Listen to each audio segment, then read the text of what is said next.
Hello everyone, welcome back to the channel engineering with Tanya. तो इससे पहले वाली वीडियो में मैंने आपको कवर करवा दिया था रिकर्जन और टावर ऑफ हनोई। ठीक है, आज की वीडियो से हम शुरू करने वाले हैं अपना क्यू। ठीक है, तो क्यू क्या होता है उसे समझते हैं। तो a queue is a linear data structure. सबसे पहली बात कि जो क्यू है वो एक लीनियर डेटा स्ट्रक्चर है। लीनियर डेटा स्ट्रक्चर का मतलब है जहाँ पे एलिमेंट्स सीक्वेंशियली स्टोर होते हैं, वन बाय वन स्टोर होते हैं। ठीक, that follows the FIFO principle. ये क्या फॉलो करता है? फीफो प्रिंसिपल को फॉलो करता है। जैसे स्टैक क्या फॉलो करता था? LIFO principle, last in first out. लेकिन जो हमारा क्यू है वो क्या फॉलो करता है? FIFO principle. फीफो की फुल फॉर्म क्या होती है? First in first out. First in first out. First in first out का मतलब क्या होता है भाई? सिंपल सा मतलब है, पढ़ के ही समझ में आ रहा है। जो पहले गया है वो ही क्या आएगा? पहले बाहर आएगा। फीफो प्रिंसिपल को एक एग्जाम्पल की हेल्प से समझेंगे। पहले एक एटीएम का एग्जाम्पल लेते हैं। सपोज आप एटीएम पे गए, आपको पैसे निकालने हैं, लेकिन आपने देखा कि वहाँ पे जो लाइन है वो बहुत बड़ी लाइन है। तो आप सबसे लास्ट में हो, लाइन में सबसे लास्ट में हो पैसे निकालने के लिए। तो आप नोटिस करोगे जो सबसे पहले खड़ा हुआ है पर्सन क्यू के अंदर, उसे हम क्यू ही बोलते हैं लाइन को। तो जब सबसे आगे खड़ा हुआ है पर्सन, वो ही क्या होगा? सबसे पहले पैसे निकाल कर बाहर आएगा। और आप क्या हो? लाइन में सबसे पीछे खड़े हुए, तो आप सबसे बाद में आओगे। उसे ही कहते हैं फर्स्ट इन फर्स्ट आउट, कि जो सबसे पहले गया है वो ही सबसे पहले बाहर भी आएगा। ठीक है, अब दूसरा एग्जाम्पल लेते हैं हम प्रिंटर का। देखो, आपने अपने कंप्यूटर या फिर लैपटॉप के थ्रू कमांड प्रिंट, मतलब कि प्रिंट की कमांड दी है अपने कंप्यूटर, प्रिंट की कमांड दी है। तो देखो, आपने पहले कमांड दी कि पहले मुझे डॉक्यूमेंट 2 प्रिंट करवाना है, फिर मुझे डॉक्यूमेंट नंबर 3 प्रिंट करवाना है, उसके बाद मुझे डॉक्यूमेंट नंबर 1 प्रिंट करवाना है। तो ऐसा नहीं होगा कि डॉक्यूमेंट 1 प्रिंट हो जाएगा सबसे पहले, नहीं। आपने कमांड किसकी दी थी सबसे पहले प्रिंट करवाने की? डॉक्यूमेंट नंबर 2 की। तो सबसे पहले प्रिंट भी क्या होगा? डॉक्यूमेंट 2 प्रिंट होगा। उसके बाद क्या प्रिंट होगा? डॉक्यूमेंट नंबर 3 प्रिंट होगा। और डॉक्यूमेंट 1 सबसे लास्ट में प्रिंट होगा, क्योंकि आपने डॉक्यूमेंट 1 की कमांड भी सबसे लास्ट में दी थी। ठीक है, तो आपको समझ में आ गया होगा फीफो प्रिंसिपल, कि जो सबसे पहले गया है वो ही सबसे पहले बाहर भी आएगा। ठीक है, आई होप फीफो प्रिंसिपल तो आपको समझ में आ गया होगा। अब हम इस लाइन को समझते हैं। Where insertion is performed at the rear end deletion is performed from the front end. देखो, क्यू में मेन चीज़ क्या है? क्यू में होते हैं आपके पास 2 एंड। पहला होता है आपके पास रियर एंड और दूसरा होता है आपके पास फ्रंट एंड। ठीक, जैसे आपके पास ये एक क्यू है। ठीक है, ये हमने एक क्यू बनाई है 1 2 3 4। इसके अंदर 4 एलिमेंट आ सकते हैं, 0 1 2 3 और 4, सॉरी 5 एलिमेंट आ सकते हैं। इसकी इंडेक्सिंग कहाँ से शुरू होगी? जैसे एरे में इंडेक्सिंग शुरू होती है 0 से, वैसे ही यहाँ पे भी इंडेक्सिंग शुरू होगी 0 से। अब इसके अंदर, क्यू के अंदर मेन होते हैं आपके पास 2 एंड्स। इन्हें अच्छे से समझ लेना, क्योंकि यही आपको आगे जाके जब हम एल्गोरिदम पढ़ेंगे वहाँ कन्फ्यूज़ कर सकते हैं। इसलिए यहाँ पे समझ लो कि दोनों एंड क्या होते हैं। एक तो होता है फ्रंट एंड। फ्रंट एंड होता है, फ्रंट से ही समझ में आ रहा होगा, जो पहला मतलब फ्रंट में होता है वो वाला क्या हो गया? Front end. ये हो गया आपका फ्रंट एंड। और यहाँ पे जो पीछे होता है सबसे, वो होता है आपका रियर एंड। इसे हम कहते हैं रियर एंड। देखो, अगर आपको क्यू के अंदर इंसर्शन करना है, यानी किसी एलिमेंट को इंसर्ट करना है, मतलब ऐड कराना है, तो आप कौन से एंड से करवाओगे? एरे में तो क्या होता था, आप शुरू से ऐड कराते थे। नहीं, क्यू में ऐसा नहीं होता। क्योंकि देखो, जैसे अभी मैंने एग्जांपल दिया था एटीएम का, वहाँ पे बहुत बड़ी लाइन लगी हुई है, तो आप एकदम से आगे जाके तो खड़े हो नहीं जाओगे। आप क्या होते? पीछे खड़े होते ना, पीछे जाके जहाँ लाइन एंड हो रही होती है। मान लो 1 2 3 4 5 6, ऐसे 6 लोग खड़े हुए, उसके पीछे जाके तो आप ऐड होगे, एकदम से आगे जाके तो खड़े नहीं हो सकते। ऐसे ही क्यू में क्या होता है, जो आपको एलिमेंट इंसर्ट कराना है वो पीछे से होता है। पीछे मतलब कि रियर एंड से होता है। यहाँ से ऐड कराना आप शुरू करोगे। जैसे पहले यहाँ पे अपने 10 ऐड करा दिया, उसके बाद यहाँ पे मूव करोगे, यहाँ 20 ऐड कराओगे, उसके बाद यहाँ पे आओगे, यहाँ 30 ऐड करवाओगे, उसके बाद यहाँ आओगे 40 ऐड करवाओगे। रियर एंड के थ्रू आप क्या करवाते हो, एलिमेंट्स को इंसर्ट करवाते हो। इतनी बात समझ में आई? ठीक है।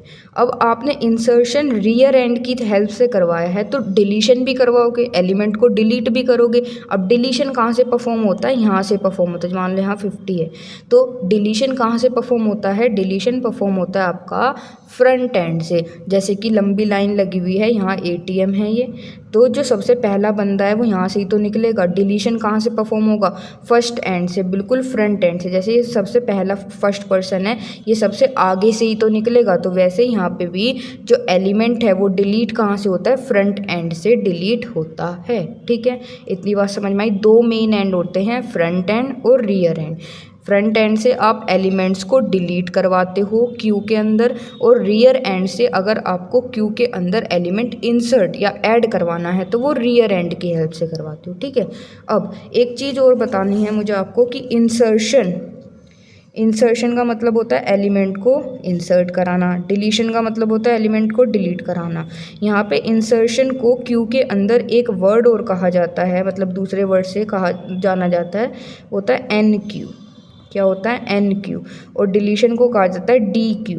डिलीशन को कहा जाता है DQ। NQ का मतलब अगर आपको दे दिया जाए तो NQ का मतलब होता है वही कि इंसर्ट करवाना। Q के अंदर एलिमेंट को इंसर्ट कराने को ही हम क्या कहते हैं, NQ, मतलब दूसरा नाम एक तरह से। और डिलीशन कराने को क्या कहते हैं, DQ, मतलब कि एलिमेंट को क्यू से बाहर निकालने को कहा जा रहा है DQ, और एलिमेंट को इंसर्ट कराने को कहा जा रहा है NQ। ठीक है। अब ये मैंने वही लिख रखा है, a queue has two ends. Queue के कितने एंड होते हैं, दो एंड। अभी बताया फ्रंट एंड और rear end. The end from which elements are deleted, जहाँ से एलिमेंट्स डिलीट होते हैं या DQ होते हैं। अभी तो पता है कि डिलीटेड को हम दूसरा नाम से बुला रहे हैं DQ, तो कौन से एंड से एलिमेंट डिलीट होंगे या DQ होंगे, वो होता है आपका फ्रंट एंड। ठीक है। रियर एंड क्या होता है, the end at which elements are inserted और NQ, जहाँ से एलिमेंट इंसर्ट होंगे उसे हम क्या कहते हैं, आपका रियर एंड कहा जाता है। देखो मैंने यहाँ डायग्राम में भी अच्छे से बताया हुआ है, चाहे तो स्क्रीनशॉट ले लेना। ठीक है। डिलीट DQ, डिलीट या DQ कहाँ से होता है, फ्रंट एंड से। इसे हम हेड भी कह देते हैं, हेड एंड। ठीक है। फ्रंट मेन तो फ्रंट, ये याद रखना कि दो एंड होते हैं, फ्रंट एंड और एक होता है रियर एंड। ये तो उनके अलग अलग नाम है। ठीक है। मेन तो आपको फ्रंट और रियर ही याद रखना है। फ्रंट से क्या होता है, एलिमेंट का डिलीशन, डिलीट या DQ, और रियर एंड से क्या होता है, इंसर्ट या NQ, मतलब कि एलिमेंट को इंसर्ट करवाना। इतना आपको समझ में आ गया होगा। ठीक है जी। अब हम मूव करते हैं कि कुछ रियल लाइफ एग्जांपल की, जो हम क्यू पढ़ रहे हैं, ये क्यू डेटा स्ट्रक्चर पढ़ रहे हैं, इसका कुछ ना कुछ रियल लाइफ में तो यूज़ होता ही होगा। देखो मैंने अभी आपको एक ATM का एग्जांपल बताया कि वहाँ पे लंबी लाइन लगी है, वो भी किसका एग्जांपल है, क्यू का एग्जांपल है। प्रिंटर का एग्जांपल दिया कि जिस भी डॉक्यूमेंट की कमांड अब प्रिंट होने के लिए पहले दोगे वही प्रिंट पहले होगा, और जो लास्ट में कमांड दी गई है उसके अकॉर्डिंग डॉक्यूमेंट लास्ट में प्रिंट होगा। ठीक है। तो देखो मैंने वही लिख रखे हैं, people standing in a ticket counter Q. जैसे कि जैसे आप कहीं पार्क वगैरह में गए, ठीक है, जैसे कि वो नहीं होता वाटर पार्क्स वगैरह, तो वहाँ पे लाइन लगी हुई होती है काउंटर पे टिकट लेने के लिए।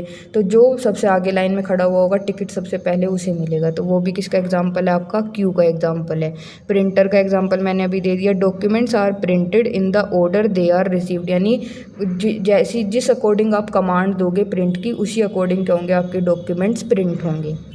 Customers waiting at an ATM, ये भी मैंने अभी आपको बताया। कॉल सेंटर वेटिंग क्यू, जो कॉल सेंटर वेटिंग क्यू है वो भी किसका एग्जांपल है, आपका क्यू का एग्जांपल है। अगर आपसे पूछ लिया जाता है एग्ज़ाम में 2 नंबर के क्वेश्चन में तो आप लिख के आ सकते हो।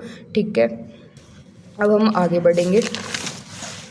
अब कि बेसिक ऑपरेशन कौन कौन से हैं जो आप क्यू के ऊपर परफॉर्म कर सकते हो। देखो एक दो तो मैंने अभी बता दिया आपको, इंसर्शन और डिलीशन। इंसर्शन का दूसरा नाम क्या है, NQ, और डिलीशन का दूसरा नाम क्या है, DQ। Deletion DQ DD। ठीक है। NQ का मतलब क्या है, insert an element eight the rear and. अभी तो पता है कि जो आप इंसर्ट करवाओगे एलिमेंट को वो कौन से एंड से करवाओगे, रियर एंड से करवाओगे। ठीक है जी। फिर है DQ का मतलब क्या है, एलिमेंट को डिलीट कराना। कौन से एंड से डिलीट करवाते हो, इस वाले अपने फ्रंट एंड से डिलीट करवाते हो। ठीक है। अब पीक ऑपरेशन क्या होता है, मैंने आपको स्टैक जब पढ़ाया था ना तब भी बताया था। पीक ऑपरेशन का मतलब है कि टॉप पे क्या एलिमेंट पड़ा हुआ है, यानी कि वो तो स्टैक के अकॉर्डिंग था कि स्टैक के टॉप पे क्या एलिमेंट पड़ा हुआ है, लेकिन क्यू में क्या होगा कि क्यू के जो क्यू है उसका फर्स्ट एलिमेंट कौन सा है, मतलब फ्रंट एलिमेंट कौन सा है। View the front element of the Q, यानी कि क्यू का फ्रंट एलिमेंट कौन सा है। जैसे कि एग्जांपल है तो क्यू में यहाँ पे फ्रंट एलिमेंट कौन सा है, सबसे आगे वाला एलिमेंट 50 है, ठीक है। रियर का मतलब क्या होता है, view the last element of the Q. जैसे यहाँ पे हम पहला एलिमेंट देख रहे थे, रियर की मदद से क्या देख लेंगे, लास्ट एलिमेंट क्या है क्यू का। जैसे रियर ई से पॉइंट कर रहे तो 10 जो होगा आपका लास्ट एलिमेंट हो जाएगा क्यू का। अच्छा एक बात और कि ये फ्रंट और रियर क्या होते हैं, बेसिकली ये एंड तो हैं, इन्हें हम कहते हैं पॉइंटर्स। ये क्या हैं, पॉइंटर्स हैं, जैसे फ्रंट पॉइंटर और रियर पॉइंटर, ठीक है। मतलब हम इन्हें फ्रंट एंड और रियर एंड कहते हैं। बेसिकली ये क्या होते हैं, पॉइंटर्स होते हैं। ये फ्रंट पॉइंटर, ये फ्रंट जो है किसे पॉइंट कर रहा है, पहले एलिमेंट को पॉइंट कर रहा है, इसलिए क्या हो गया फ्रंट पॉइंटर। ये रियर किसे पॉइंट कर रहा है, जो लास्ट एलिमेंट है क्यू के अंदर उसे पॉइंट कर रहा है, तो ये हो जाएगा आपका रियर पॉइंटर, ठीक है। पॉइंटर आपको पता ही है, मैंने बता रखा है, समझा रखा है अच्छे से, ठीक। अब हम देखेंगे कि एल्गोरिदम, अभी देखो ये जो हमने क्यू पढ़ा, देखो क्यू के है ना टाइप्स होते हैं। क्यू के मेन 4 टाइप्स होते हैं, सिंपल क्यू, सर्कुलर क्यू और प्रायोरिटी क्यू और डी क्यू, ठीक है। इन्हें हम आगे पढ़ेंगे कि कौन कौन से क्यू। चलो पहले है ना एक काम करते हैं, पढ़ ही लेते हैं इसके जो टाइप्स है ना क्यू के हम टाइप्स पहले पढ़ लेते हैं, फिर आपको ईजी रहेगा समझने में कि हम कौन सी क्यू को समझ रहे हैं, ठीक है। तो देखो क्यू के टाइप्स कितने हैं, 4 टाइप्स हैं, linear Q, circular queue, priority queue और डी क्यू। ये वो वाला डी क्यू नहीं है, ये वाला डी क्यू नहीं, दोनों अलग अलग हैं। देखो इसकी स्पेलिंग क्या है और इसकी स्पेलिंग क्या है, दोनों की स्पेलिंग अलग है। DEQE है इसमें और इसमें देखो इसकी स्पेलिंग अलग है, दोनों डिफरेंट हैं, ठीक है। तो लीनियर क्यू क्या होता है, लीनियर क्यू वही है जो हमने अभी पीछे पढ़ा, ये जो हमने पीछे पढ़ा ना अभी, ये क्या होती है आपकी लीनियर क्यू, या फिर हम इसे सिंपल क्यू भी कह देते हैं। जो हमने अभी पढ़ा इसे लीनियर क्यू भी कहा जाता है या सिंपल क्यू भी, ठीक है। अब सर्कुलर क्यू क्या होता है भाई, सर्कुलर से आपको समझ में आ रहा होगा, सर्कल की फॉर्म में होगा कुछ ना कुछ, हाँ ऐसे ही होता है। तो देखो डेफिनेशन समझते हैं। A circular queue is a queue in which the last position is connected to the first position forming a circular structure.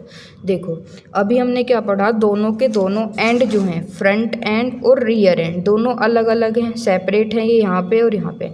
अगर हम इन दोनों पोजीशन को कनेक्ट कर दें, यानी कि जो फर्स्ट पोजीशन है, जो स्टार्टिंग पोजीशन है और लास्ट पोजीशन है, अगर उसे कनेक्ट कर दिया जाए, लास्ट पोजीशन जो है और स्टार्टिंग पोजीशन जो है उसे अगर आप कनेक्ट कर दोगे, एक सर्कुलर स्ट्रक्चर फॉर्म होगा, उसे ही कहा जाता है सर्कुलर क्यू। एग्जाम्पल से समझते हैं, कोई दिक्कत वाली बात नहीं है। देखो ये हम सबसे पहले ना एक लीनियर क्यू लेके चलते हैं। ये आपके पास सपोज करो एक लीनियर क्यू है, 1 2 3 4, मतलब 5 एलिमेंट आएंगे। इसकी इंडेक्सिंग है 0 1 2 3 4, एक और ले लेते हैं 5, ठीक है। देखो यहाँ हमने पहला एलिमेंट क्या है, 10 है, यहाँ 20 है, यहाँ 30 है, यहाँ 40 है, यहाँ 50 है, और इसे हम मान रहे हैं कि अभी हमारा जो 5th इंडेक्स है उस पर कोई एलिमेंट प्रेजेंट नहीं है। देखो अभी मैंने बताया कि जो फ्रंट एंड है वो किसे पॉइंट करता है, जो सबसे पहले वाला एलिमेंट होगा क्यू का उसे पॉइंट करता है। तो देखो यहाँ पे क्या होगा, आपका फ्रंट एंड होगा, या आप कह सकते हो फ्रंट पॉइंटर होगा। और जो रियर एंड है या रियर पॉइंटर है वो किसे पॉइंट करता है, जो लास्ट एलिमेंट है आपकी क्यू के अंदर उसे पॉइंट करता है। आप देखो आपकी जो क्यू है, आपकी जो ये क्यू है, इसके अंदर लास्ट एलिमेंट कहाँ पे है, यहाँ पे है ना 4th इंडेक्स पे। यहाँ पे नहीं है, यहाँ पे तो कोई एलिमेंट है ही नहीं, लास्ट एलिमेंट कहाँ है 4th इंडेक्स पे। तो आपका जो रियर है, रियर पॉइंटर है या रियर एंड है, वो कहाँ पॉइंट करेगा, इस पे पॉइंट करेगा, क्योंकि लास्ट एलिमेंट तो यही है, ठीक है। ये तो आपकी सिंपल क्यू है, ये तो आपकी क्या है, सिंपल क्यू है। लेकिन अगर आपको बनाना है सर्कुलर क्यू, तो सर्कुलर क्यू कैसे फॉर्म होगी, सर्कुलर क्यू में क्या होता है कि जो स्टार्टिंग पोजीशन है और एंडिंग पोजीशन है उन दोनों को कनेक्ट कर दिया जाता है। कैसे कनेक्ट करेंगे, देखो ये आपने बनाया सर्कल, ठीक है, यहाँ पे बीच में ऐसे सर्कल होगा, इस तरीके से, ठीक है। 10, 20, 30, 40, 50, एक आपके पास खाली भी है, थोड़ा सा स्पेस कम रह गया, कोई बात नहीं। 0, 1, 2, 3, 4 तक आपके में क्या था, 50 था। और जो ये 5th इंडेक्स है ये क्या है, खाली पड़ा हुआ है। ये क्या हो गया आपका, फ्रंट एंड हो गया कि नहीं हो गया? हाँ जी, ये आपका फ्रंट एंड है, जो ये जहाँ पे 10 है। और ये जहाँ पे 50 है ये क्या हो गया आपका, ये हो गया आपका रियर एंड। इस तरीके से कनेक्ट किया जाता है इन स्टार्टिंग पोजीशन को और एंडिंग पोजीशन को। तो इसने क्या ले लिया, एक सर्कुलर पोजीशन ले लिया, इसे कहा जाता है सर्कुलर क्यू। अब देखो इसकी एडवांटेज क्या है, हमें सर्कुलर क्यू की ज़रूरत क्या पड़ी। देखो Circular queue helps in efficient use of empty spaces and overcoming the limitations of a linear queue। जो सर्कुलर क्यू है ना, जो हमारे पास एम्प्टी स्पेसेस बच जाते हैं लीनियर क्यू के अंदर, उनका एफिशिएंट यूज़ करने में मदद करती है। अब कैसे, देखो ये आपकी लीनियर क्यू है। सपोज़ आपने यहाँ से क्या करा, जो ये 10 है इसे डिलीट कर दिया। अगर आप यहाँ से 10 डिलीट कर दोगे, 1, 2, 3, 4, 5, 20, 30, 40, 50, यहाँ क्या है आपका, ये रियर एंड है। यहाँ पे आपका क्या था, अभी 10 था। सपोज़ आपने यहाँ से 10 को उड़ा दिया, 10 को क्या कर दिया, यहाँ से रिमूव कर दिया। अब 10 को आपने तो रिमूव कर दिया, अभी फ्रंट कहाँ था, 10 के पास था। लेकिन ये बात याद रखना कि क्यू में आप यहाँ पे फिज़िकली एलिमेंट्स को डिलीट नहीं कर सकते। अब फिज़िकली का मतलब क्या है, फिज़िकली का मतलब है कि 10 को यहाँ से परमानेंटली, मतलब कि हटा नहीं सकते कि बिल्कुल खाली हो जाएगा यहाँ से ब्लॉक, जैसे कि आपने यहाँ से 10 को हटा ही दिया, नहीं। आप यहाँ से एलिमेंट को डिलीट करते हो लॉजिकली। लॉजिकली का मतलब क्या है, ये फ्रंट पॉइंटर जो है किसे पॉइंट कर रहा है, अभी 10 को पॉइंट कर रहा है। आप चाह रहे हो कि मुझे ये नहीं चाहिए अपनी क्यू के अंदर, तो आपने क्या करा, फ्रंट पॉइंटर को अपडेट कर दिया। फ्रंट पॉइंटर जो था, जो फ्रंट एंड था, उसे अपडेट कर दिया। रियर एंड तो अभी आपका लास्ट में ही है, सॉरी, रियर एंड आपका यहाँ पे है, ठीक है। रियर एंड आपका यहाँ पे, ठीक है, 50 के ऊपर है, 50 के ऊपर है, ठीक है। आप चाह रहे हो कि मुझे ये 10 नहीं चाहिए, तो आपने क्या करा, फ्रंट जो था पहले 10 को पॉइंट कर रहा था, आपने क्या करा, उठा के फ्रंट को 20 को पॉइंट करवा दिया। तो ये 10 पर आप कहोगे मैम 10 तो भी यही है, तो वही मतलब होता है फिजिकली और लॉजिकली का। लॉजिकली तो अब फ्रंट किसे पॉइंट कर रहा है, 20 को, ठीक है। तो इसका मतलब क्या हुआ, 10 तो हमारी क्यू से बाहर हो गया, 10 तो हमारी क्यू में है ही नहीं। लेकिन फिजिकली मेमोरी के अंदर तो ये ऑलरेडी प्रेजेंट है, अभी भी प्रेजेंट है, भले ही हमारी क्यू से बाहर हो गया। ये हमारी क्यू से बाहर हो गया क्योंकि फ्रंट अब इसे पॉइंट कर रहा है, ये हमारी क्यू का पहला एलिमेंट होगा, ठीक है। अब क्यू से बाहर हो गया, लेकिन फिजिकली अभी भी ये 10 जो है मेमोरी में प्रेजेंट है। तो हमारी मेमोरी तो क्या हो रही है, वेस्ट हो रही है, क्योंकि ये ऑलरेडी प्रेजेंट है, ये रिमूव नहीं हुआ फिजिकली। तो इसे हम कह रहे हैं कि ये अभी क्या है कि इसकी वजह से क्या होती है, मेमोरी वेस्टेज होती है, क्योंकि ये क्यू से तो बाहर आ गया, क्यू से तो हमने रिमूव कर दिया लॉजिकली, लेकिन ये अभी भी फिजिकली आपकी मेमोरी में प्रेजेंट है। तो इसे ही कहा जाता है मेमोरी वेस्टेज। लेकिन जो आपकी ये प्रॉब्लम है ना कि मेमोरी वेस्ट हो रही है, ये सर्कुलर क्यू में नहीं होता, क्योंकि जो ये स्पेस होगी आपकी, बची हुई स्पेस जो होगी, ये सर्कुलर क्यू में रीयूज़ हो जाती है। यही जो है एडवांटेज है सर्कुलर क्यू का, ठीक है। वही मैंने लिखा हुआ है, circular queue helps in efficient use of empty spaces and overcoming the limitations of a linear Q. Linear Q की लिमिटेशंस को कम करता है, और जो मेमोरी वेस्ट हो रही थी वो भी अब वेस्ट नहीं होगी। वो आपको लॉजिकली और फिजिकली थोड़ा समझने में दिक्कत आ रही होगी, सिंपल सा है। फिजिकली अभी भी वो मेमोरी के अंदर है, 10 अभी भी मेमोरी के अंदर प्रेजेंट है, भले ही वो क्यू से हमने बाहर कर दिया, फ्रंट पॉइंटर अभी उसे पॉइंट नहीं कर रहा, लेकिन अभी भी फिजिकली पड़ा हुआ है वो मेमोरी के अंदर। यही मतलब होता है फिजिकली का। और लॉजिकली का मतलब क्या है कि वो आपके क्यू से बाहर हो चुका है, ठीक है। आई होप समझ में आ गया होगा, नहीं समझ में आना तो वीडियो प्लीज़ थोड़ी सी पीछे कर लेना, आ जाएगा समझ में, इतना हार्ड नहीं है, ठीक। ये मैंने वही क्यू का डायग्राम बना रखा है, ये आपका फ्रंट एंड हो गया, ये आपका क्या हो गया, रियर एंड हो गया, ठीक है। अच्छा, तो आपको लीनियर क्यू समझ में आ गया होगा, सर्कुलर क्यू समझ में आ गया होगा। अब बढ़ते हैं प्रायोरिटी क्यू पे। प्रायोरिटी, इसमें क्या वर्ड आ रहा है, प्रायोरिटी आ रहा है, कुछ ना कुछ प्रायोरिटी से रिलेटेड होगा। देखो a priority queue is the type of Q in which each element is assigned a priority. Priority queue में क्या होता है, हर एक एलिमेंट को एक प्रायोरिटी दी जाती है, प्रायोरिटी असाइन की जाती है। And elements are removed according to their priority. और जो एलिमेंट्स जो हैं क्यू से जो बाहर निकलेंगे वो किसके बेसिस पे निकलेंगे, एलिमेंट्स की प्रायोरिटी के बेसिस पर ही बाहर निकलेंगे। Instead of their insertion order, मतलब कि जो जिस ऑर्डर में वो इंसर्ट हुए थे उस ऑर्डर के अकॉर्डिंग बाहर नहीं आएंगे, उस ऑर्डर के अकॉर्डिंग डिलीट नहीं होंगे, बल्कि किसके अकॉर्डिंग डिलीट होंगे, जो उनकी प्रायोरिटी है। प्रायोरिटी क्यू को एक एग्जांपल की हेल्प से समझते हैं। सपोज़ आपके पास ये एक क्यू है, ठीक है, 1 2 3 0 1 2 3, ये 2 यहाँ पे। देखो पहले एलिमेंट हमने क्या इंसर्ट करवाया, रियर एंड से इंसर्ट होता है, अभी बताया था। पहले 10 गया, फिर 20 गया, फिर 30 गया, फिर 40 गया, ये आपका फ्रंट एंड है। अब मैंने क्या कहा, पहले 10 गया, फिर 20 गया, फिर 30 गया, फिर 40 गया। ठीक है जी, आपको समझ में आ गया। यहाँ लिखते हैं एलिमेंट, यहाँ होगी इनकी प्रायोरिटी। अब देखो मैंने क्या कहा, पहले 10 गया, फिर 20 गया, फिर 30 गया, फिर 40 गया, लेकिन इनकी हमने क्या प्रोवाइड करा रखी है, कुछ प्रायोरिटी।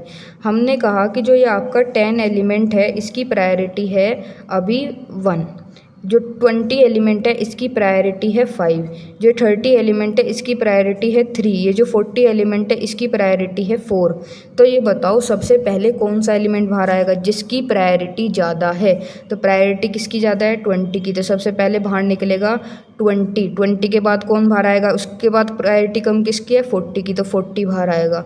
40 के बाद कौन बाहर आएगा, 3, मतलब जिसकी प्रायोरिटी 3 है, तो यानी 30 बाहर आएगा। और सबसे कम प्रायोरिटी किसकी है, 10 की, ये 10 लास्ट। आपने क्या देखा कि सबसे पहले 10 गया था, 20 गया था, 30 गया था, 40 गया था, लेकिन निकले किस ऑर्डर में, किसके बेसिस पे निकले, प्रायोरिटी के बेसिस पे। जिसकी प्रायोरिटी ज़्यादा होगी उसमें क्या होगा, वही एलिमेंट सबसे पहले बाहर आएगा। यही होती है आपकी प्रायोरिटी क्यू। ठीक है, अब समझते हैं कि डी क्यू क्या होता है। ये वो वाला डी क्यू नहीं, डिलीशन वाला। डी क्यू का फुल फॉर्म होती है डबल एंडेड क्यू। अब डबल एंडेड क्यू में क्या है, अभी मैंने आपको बताया था, जो हमने सिंपल क्यू पढ़ी या सर्कुलर क्यू पढ़ी, हमने पढ़ा था कि जो आपका इंसर्शन है वो कहाँ से होता है, रियर एंड से, और डिलीशन होता है फ्रंट एंड से। लेकिन ये क्या है, एक स्पेशल टाइप की क्यू है जो डी क्यू है। इसमें इंसर्शन और डिलीशन आप दोनों ही ऑपरेशन फ्रंट एंड से भी परफॉर्म कर सकते हो और रियर एंड से भी परफॉर्म कर सकते हो। मतलब कि इस डी क्यू के अंदर जो रियर एंड है उससे आप इंसर्शन भी परफॉर्म करा सकते हो, डिलीशन भी। और जो ये फ्रंट एंड है इससे भी आप इंसर्शन परफॉर्म करा सकते हो, डिलीशन भी। ठीक है, वही होती है आपकी डी क्यू, यानी इंसर्शन और डिलीशन आप किसी भी एंड से परफॉर्म करा सकते हो, फ्रंट एंड से भी या फिर रियर एंड से भी। ठीक है, तो ये थी आपकी 4 टाइप की क्यू। इनमें हमारी जो इंपॉर्टेंट है हमारे लिए, ये जो आपकी प्रायोरिटी क्यू है या डी क्यू है, ये तो आपसे 2 नंबर में पूछ लेंगे। लेकिन इंपॉर्टेंट क्या है, लीनियर क्यू और सर्कुलर क्यू। ये याद रखना कि सर्कुलर क्यू की एडवांटेज क्या है, अभी बताया था मैंने। सर्कुलर क्यू की एडवांटेज ये होती है कि जो आपकी मेमोरी वेस्ट हो रही थी लीनियर क्यू की वजह से, वो यहाँ पे नहीं होती, क्योंकि वो मेमोरी या स्पेस जो है रीयूज़ कर लेता है आपका सर्कुलर क्यू। ठीक है, इनका अब लीनियर क्यू और सर्कुलर क्यू में अगली वीडियो में हम क्या कवर करेंगे कि जो डिलीशन है और इंसर्शन, मतलब इंसर्शन और डिलीशन ऑपरेशन कैसे परफॉर्म किए जाते हैं, इनकी एल्गोरिदम समझेंगे। ये देखो, algorithm to insert enqueue. Insert का मतलब अभी बताया था कि एन क्यू भी होता है एलिमेंट्स इन अ क्यू। हम सर्कुलर क्यू में भी देखेंगे और जो हमारी सिंपल क्यू है उसमें भी देखेंगे कि एलिमेंट को इंसर्ट और डिलीट कैसे किया जाता है, इनकी एल्गोरिदम को। आज की वीडियो को हम यहाँ तक ही रखते हैं। आई होप वीडियो अच्छी लगी होगी। अगर अच्छी लगी है तो प्लीज़ लाइक कर देना और चैनल को सब्सक्राइब कर देना। Thank you.